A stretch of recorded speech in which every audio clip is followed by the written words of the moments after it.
So hello everyone, welcome back to focus for finals. आज के इस वीडियो में हम semester 6 major 12 nature and literature के और भी क्वेश्चंस करने वाले हैं। ठीक है, तो यूनिट 1 आप लोगों का कंप्लीट हो चुका है।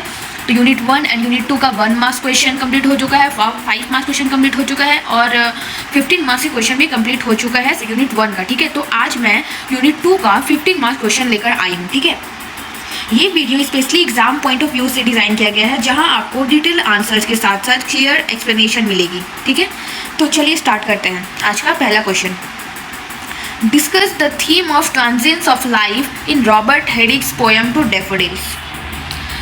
तो Robert Herrick's poem to daffodil is one of the finest example of 17th century lyric poetry written in the tradition of the Carpe Diem philosophy.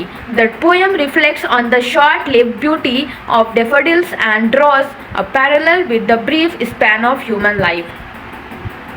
तो रॉबर्ट हैरिक की पोयम टू डैफोडिल जो है वो 17th century की lyric poetry का एक best example माना जाता है। ठीक है, और ये है भी। ठीक है, तो ये कार्पे डाइम फिलॉसफी को फॉलो करती है, जिसका मतलब है जो वक्त है उसका फुल यूज़ करो, यानी कि आज का दिन जी लो। ठीक है, इसमें पॉइंट हमें बताता है कि लाइफ छोटी है, इसलिए वेस्ट नहीं करनी चाहिए। ठीक है, और डैफोडिल्स एक फ्लावर है, थोड़ी देर के लिए ही खिलता है और फिर मुरझा जाता है। ठीक है, हेरिक उनकी इस शॉर्ट ब्यूटी को इंसान की लाइफ के साथ कंपेयर करते हैं, और जिसमें भी ज़्यादा टाइम नहीं होता। ठीक है, जैसे कि छोटी और टेम्पोररी है। ठीक है, तो Herrick begins the poem by directly addressing the daffodils and appreciating their beauty. However, instead of simply celebrating them, he quickly reminds us that their blooming is momentary. The daffodils appear in the morning, but by evening they wither away. This cycle of growth and decay becomes a metaphor for human existence, which is equally temporary. तो जैसे कि यहाँ पे एक word use किया गया metaphor. ठीक है, तो आप लोग भी वर्ड को यूज़ करो अपने एग्जाम में। ठीक है, तो मेटाफर हो गया। ठीक है, तो इसको यूज़ करो। मेटाफर मतलब कि किसी चीज़ को, किसी व्यक्ति को, मतलब ह्यूमन को कंपेयर करना किसी चीज़ से, तो वो मेटाफर होता है। ठीक है, तो पोयम की शुरुआत में पोइट सीधा डैफोडिल से बात करता है जैसे वो उनके सामने खड़े हो और उनकी ब्यूटी की तारीफ कर रहा हो। ठीक है, पोइट सिर्फ फ्लावर्स की ब्यूटी को सेलिब्रेट नहीं करता है, बल्कि तुरंत याद दिलाता है कि उनका खिलना शॉर्ट टर्म है, वो लंबे टाइम तक टिकते नहीं है। ठीक है, तो डैफोडिल सुबह खिलते हैं और शाम तक मुरझा जाते हैं। ये जो साइकिल है, खिलना और मुरझा जाना, इंसान की लाइफ का एकदम मेटाफर बन जाता है। ठीक है, मतलब कि जैसा कि वो खिलता है, मुरझा जाता है, सेम ऐसा ही सिचुएशन ह्यूमन लाइफ में भी होता है। ठीक है, हम भी जन्म लेते हैं और कुछ वक्त तक जीते हैं और फिर डेथ आ जाती है। ठीक है, अब आते हैं नेक्स्ट पैरा पे। The central theme here is transience, shortness of life, just as flowers bloom and fade within a day, human begins to experience birth, growth and eventual death. Herrick emphasizes that both natural objects and human lives share the same destiny of impermanence. Okay?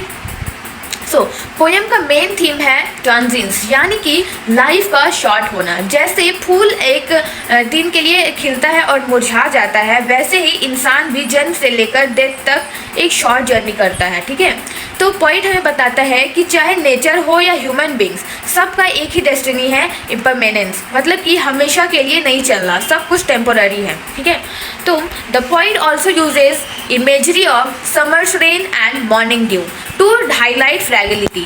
Dew drops evaporate quickly just as human joys vanish. Herrick's diction is simple yet powerful, using natural symbols to convey deep philosophical truths. तो point कुछ और natural images use करता है, जैसे summer की बारिश और सुबह की ड्यू, मतलब कि जो सुबह की जो ओस गिरती है, बूंदे। ठीक है, वो जैसे बूंदें जल्दी सूख जाती है, वैसे ही इंसान की खुशियाँ भी तुरंत ख़त्म हो जाती है। ये कंपैरिजन फ्रैगिलिटी यानी कि कमज़ोरी और शॉर्टनेस दिखाता है।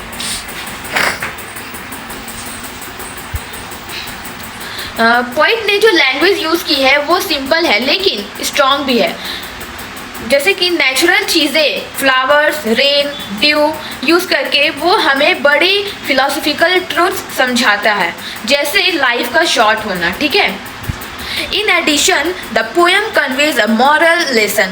Since life is fleeting, one must live meaningfully. Herrick, like other poets of his age, argues readers to value time and make the best use of it. The tone is not sorrowful but reflective. Rather than despairing at death, Herrick reminds us to embrace the present moment. तो poem एक moral भी देती है, जब life छोटी है तो हमें उसे मीनिंगफुल बनाना चाहिए, बेवजह वेस्ट नहीं करनी चाहिए, ठीक है। और जैसे कि उस समय के और पॉइट्स, ठीक है, जैसे एंड्रयू मार्वल भी करते थे, हेरिक भी बोलता है कि वक्त की वैल्यू समझो और उसका बेस्ट यूज़ करो, ठीक है। The tone is not sorrowful. देखो, तो इसका मतलब है कि पोएम का टोन जो है वो उदास या दुख वाला नहीं है, ये एक रिफ्लेक्टिव टोन है, जिसमें पोइट हमें डेथ से डरने को नहीं बोलता है, बल्कि प्रेजेंट को इंजॉय करने को कहता है, ठीक है। इसलिए हम कहते हैं कि चलो भाई, आज है, जी लो अच्छे से, कल हो या ना हो, ठीक है, बस। तो thus the theme of Two Daffodils is universal. It reflects the ephemeral beauty of nature and connects it with the ephemeral nature of human life. Herrick's poem serves as both a meditation on mortality and a call to cherish every moment. In conclusion, Two Daffodils uses the metaphor of flowers to emphasize the brevity of life, reminding readers of the importance of awareness, presence, and acceptance of human mortality. इसलिए poem का theme universal है, ठीक है। जो poem का theme है वो universal है, ये कभी चेंज नहीं होने वाला है, ठीक है। ये नेचर की शॉर्ट ब्यूटी को इंसान की शॉर्ट लाइफ के साथ कनेक्ट करती है, दोनों ही टेम्पोररी और फ्लीटिंग है, ठीक है। ये पोएम एक तरह का मेडिटेशन है जो हमें मोर्टेलिटी यानी कि डेथ की रियलिटी पर सोचने को मजबूर करती है, साथ ही हमें सिखाती है कि हर एक मोमेंट की वैल्यू समझो, ठीक है। और पोएम का एंड में कंक्लूजन ये होता है कि आप लोग भी इस तरह से लिखना, फ्लावर्स का मेटाफर यूज़ करके पोइट हमें लाइफ की ब्रेविटी यानी कि छोटी ड्यूरेशन समझाता है और रिमाइंड करता है कि हमें अवेयर रहना चाहिए, प्रेजेंट को लाइव करना चाहिए, ठीक है, और डेथ को एक्सेप्ट करना चाहिए। तो ये बहुत ही अच्छा पोएम है, ठीक है। अब आते हैं नेक्स्ट टॉपिक पे, जो हमारा नेक्स्ट क्वेश्चन है वो है critically analyze John Keats' poem Ode to Autumn as a celebrating of nature. तो John Keats' Ode to Autumn is considered one of the greatest odes in English literature, written in 1819 during his most creative period. Unlike his other odes, which focus on melancholy, desire, or eternity, Ode to Autumn is a calm, reflective celebration of the beauty of nature in its maturity. So, Ode to Autumn को English poetry का एक top level odd माना जाता है। ये 1819 में लिखी गई थी, जब कीट्स अपने सबसे ज़्यादा क्रिएटिव दौर में थे, ठीक है। और कीट्स की कुछ और ओड्स में दुखी या यर्निंग थीम्स होते हैं, लेकिन यहाँ वो अलग है। ये एक शांत, सोच विचार भरा सेलिब्रेशन है जो नेचर की पूर्णता और मैच्योरिटी को प्रेज करता है, ठीक है। तो the poem is divided into 3 stanzas, each portraying a different aspect of autumn. In the first stanza, autumn is described as a season of abundance.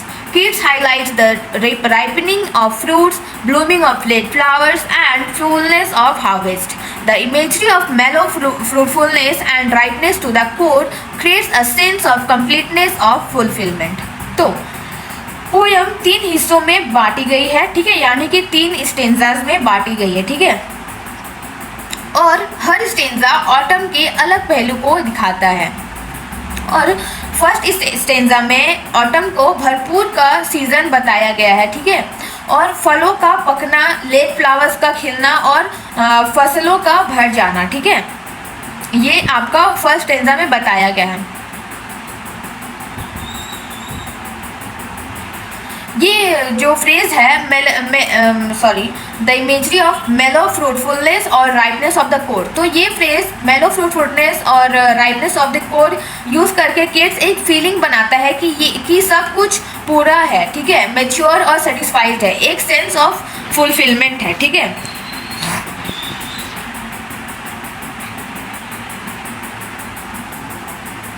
The second stanza personifies autumn as a female figure engaged in rural activities, reaping, gleaning, praising apples, or simply resting. This humanization of the season conveys its intimacy with human life. Kids suggest that autumn is not merely a background but an active participant in human culture and rural tradition. So, second stanza में autumn को इंसान जैसा दिखाया गया है, मतलब personification का मतलब होता है किसी चीज़ को ह्यूमन के साथ कंपेयर करना, ठीक है। जैसे एक औरत या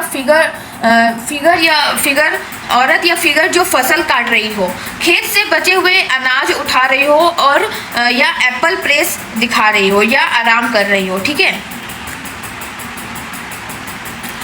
जब ऑटम को ह्यूमन तरह दिखाया जाता है तो वो हमारे जीवन के करीब लगता है, ठीक है, वो हमारे जीवन के बहुत करीब लगता है, ठीक है। नेचर सिर्फ बैकग्राउंड नहीं बल्कि ह्यूमन लाइफ के रिचुअल्स और गांव के काम में एक्टिवली शामिल होता है।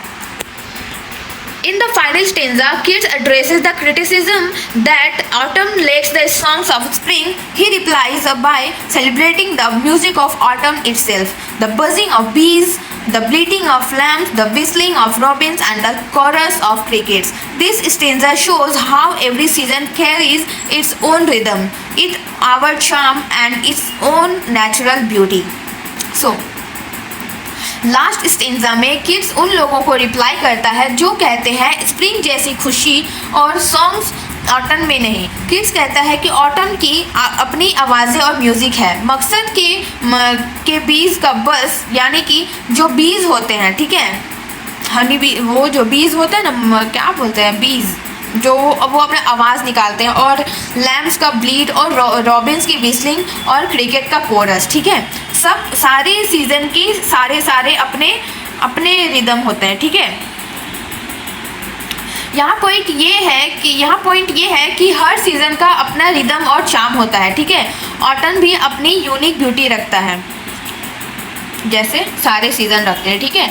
Thematically ode to autumn presents nature as harmonious and cyclical, while it acknowledges the approach of winter and symbolically death. It does so with calm acceptance rather than sorrow. Autumn represents maturity, fulfillment, and the peaceful transition towards the end of life. So, poem का main thematic view ये है कि nature harmony में चलती है और cycles, यानी कि जो सीज़न होते हैं वो रिपीट होती है। सब जो है वो एक साइकिल का हिस्सा है, ठीक है। और पोयम विंटर के आने को जो डेथ का सिंबल बोल रही है, ठीक है, रिकॉग्नाइज करती है, वो डेथ के सिंबल को रिकॉग्नाइज करती है, ठीक है, लेकिन उसको दुखी होकर नहीं बल्कि शांत और एक्सेप्ट करते हुए दिखाती है। और ऑटम को मैच्योरिटी और पूर्णता का सिंबल माना गया है, एक शांत ट्रांजिशन जो एंड यानी कि डेथ की तरफ जा रहा है, पर डिजाइन्ड तरीके से, ठीक है। Stylistically Keats uses rich sensory imagery, visual, rosy hue, auditory, baleful choir, tactile, soft dying day to immerse the reader fully in the experience of autumn. His diction is serene, reflecting a balanced and contented mood.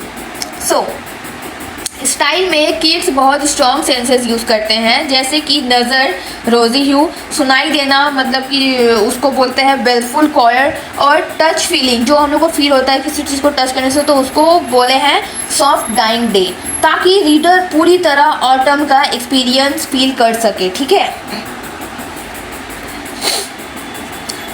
जो words kids choose करते हैं वो शांत और balanced है, overall mood काम और satisfies है, ठीक है। Thus, Ode to Autumn is not only a season description but also a philosophical meditation on life cycles. It celebrates the richness of nature, the value of the present and the dignity of ending. मतलब कि इसका conclusion ये है कि poem सिर्फ season describe नहीं करती, वो लाइफ साइकिल्स पर सोचने वाली मेडिटेशन भी है। नेचर की रिचनेस, प्रेजेंट का इम्पोर्टेंस और एंडिंग्स की डिग्निटी को सेलिब्रेट करती है, ठीक है। In conclusion, Keats ode glorifies autumn as a symbol of beauty, maturity and completion, making it one of the most perfect celebration of nature in English poetry. So final line में आप लोग को conclusion में ये चीज़ बिल्कुल discuss करना ही है, ठीक है, इस पोयम में। तो फाइनल लाइन में बोला गया है कि किड्स ऑटम को ब्यूटी, मैच्योरिटी और कंप्लीशन का सिंबल बना देता है, इसलिए ये ओड नेचर का एक परफेक्ट सेलिब्रेशन माना जाता है, ठीक है। तो दोस्तों ये थे यूनिट 2 के important questions with detailed explanation. Hope आप लोगों को अच्छे से समझ आया होगा, ठीक है। मुझे उम्मीद है कि ये डिस्कशन आपको अपने एग्जाम प्रिपरेशन में काफ़ी मदद करेगा। अगर वीडियो पसंद आया हो तो लाइक, शेयर एंड सब्सक्राइब करना बिल्कुल मत भूलना, ताकि आपको अगली वीडियोस का नोटिफिकेशन तुरंत मिल जाए। अपने डाउट्स कमेंट सेक्शन में ज़रूर लिखिए, मैं हर एक क्वेश्चन का आंसर लाने की कोशिश करूँगी। मिलते हैं नेक्स्ट वीडियो में एक और इम्पॉर्टेंट टॉपिक के साथ। Till then all the best for exams, bye bye.